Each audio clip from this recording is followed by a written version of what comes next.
Le 21 août 1911, au Louvre, un des plus grands musées du monde, une œuvre allait disparaître. En plein jour, sans bruit, sans violence, et devant des centaines de visiteurs. Cette œuvre, c'était la Joconde. Ce matin-là, le musée ouvre normalement. Des visiteurs, des employés, des gardiens.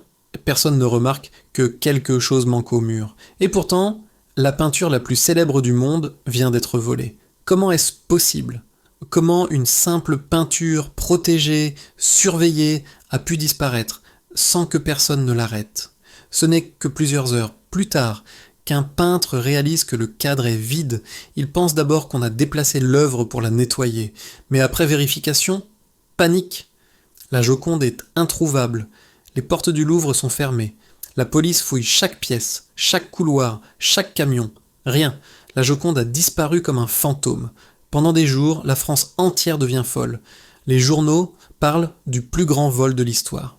Certains accusent des collectionneurs millionnaires, d'autres pensent à une vengeance. On va même jusqu'à interroger Pablo Picasso. Mais la vérité est plus incroyable encore. Le voleur n'était ni un génie, ni un financier, ni un criminel dangereux. C'était un simple ouvrier, Vincenzo Perugia, un homme qui travaillait dans le musée. Le jour du vol, il se cache dans une petite salle en se mêlant au personnel.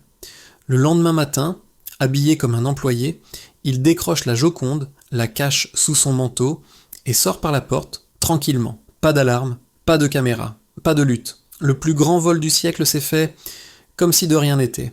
Pendant 2 ans, personne ne la retrouve. On pense qu'elle a été détruite, vendue, perdue. Mais en 1913, Perugia commet une erreur. Il essaie de la vendre à un antiquaire italien. L'homme prévient la police et la Joconde est récupérée, intacte.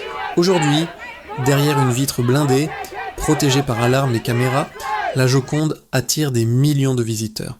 Si elle est si célèbre, ce n'est pas seulement pour son sourire mystérieux, mais parce qu'elle a été au centre du vol le plus audacieux de l'histoire de l'art. Une leçon étrange.